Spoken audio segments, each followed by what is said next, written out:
night for Manchester United fans. I mean, have you seen the meme of the little kid who was crying and then at the end, that's the agony and ecstasy we experience as football fans, right? Absolutely. There is no other sport that can take you on such extreme highs and lows as football.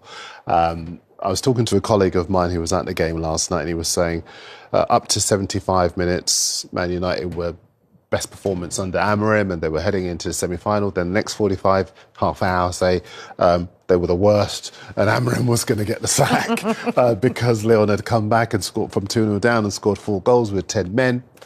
And then suddenly it was party time at Old Trafford, and all the fans who had left at 4-2 were trying to get back in to see the 2 late goals and join in the celebrations.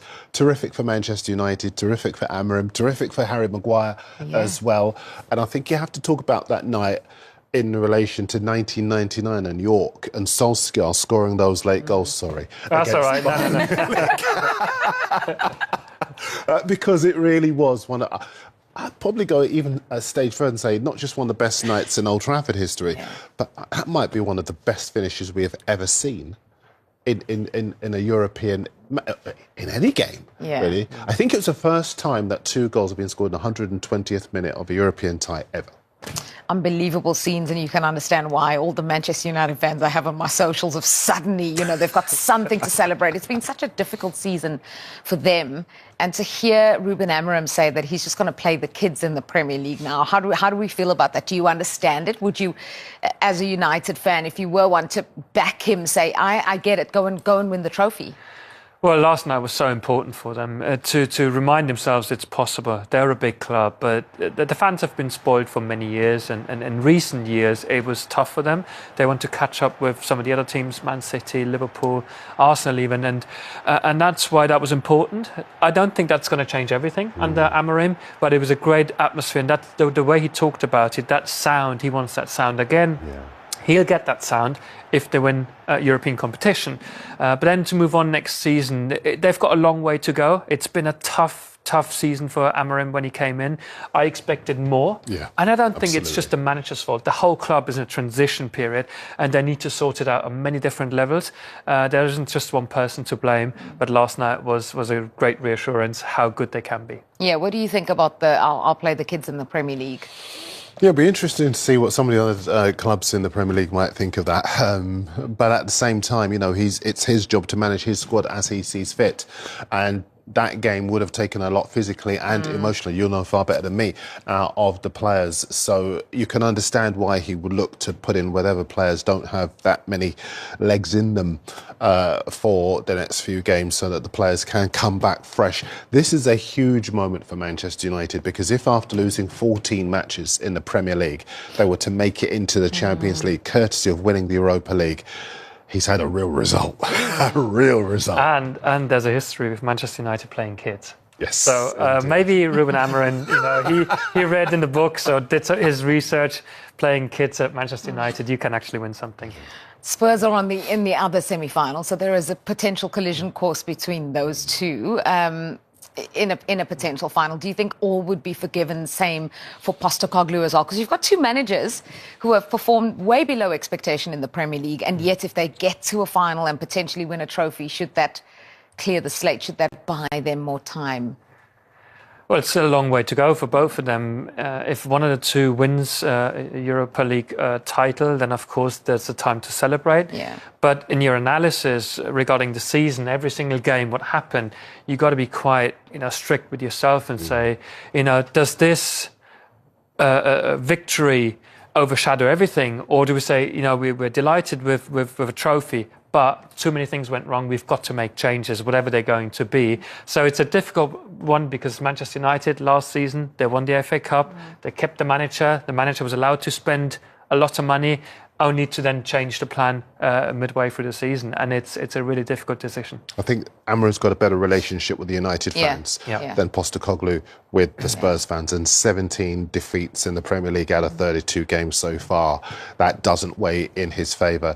And so of the 2, if either were to win the Europa League, I think Amorim would have more chance of staying than Postecoglou. Since we've been mentioning Spurs, Wolves beat them last time out and was quite a convincing win. Actually, Wolves are flying ahead of their trip to Old Trafford. 4 wins in a row, and they could, well, 2 good stats are actually. They could complete the double over United for the first time since 1980, so 45 years. But even better, they could win 5 games in a row for the first time since 1970, which would, at the top flight, I should say, which would be terrific. And why have they done it? Because their head coach, Vitor Pereira, has put some confidence back into the side. They're playing with belief again. They're harassing defenders and they're producing this. It's terrific to see from them.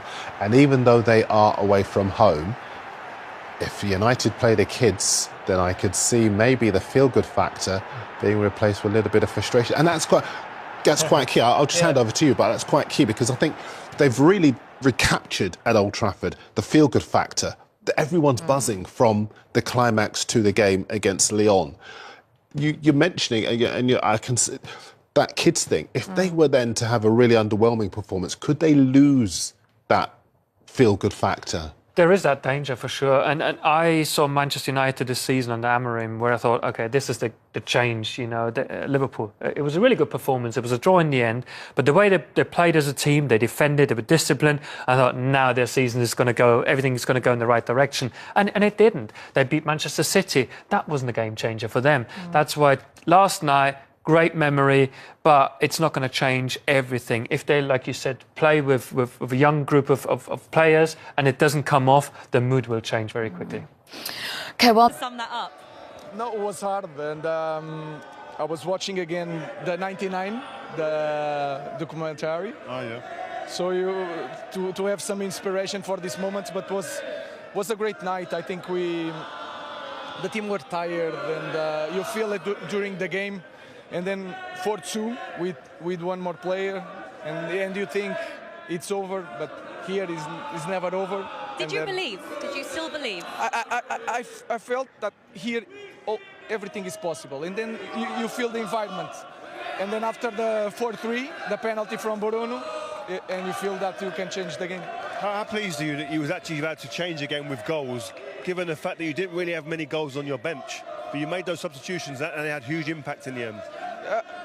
We tried to put Harry Maguire because he's the only guy that can score a goal with his header, and then Kobe Mino he has a lack of pace in this moment because he had that injury and he stopped for a while, but he's really good on short spaces, and then he has the ability to do that kind of goal, and then we try it, and sometimes it works, and today was a good day.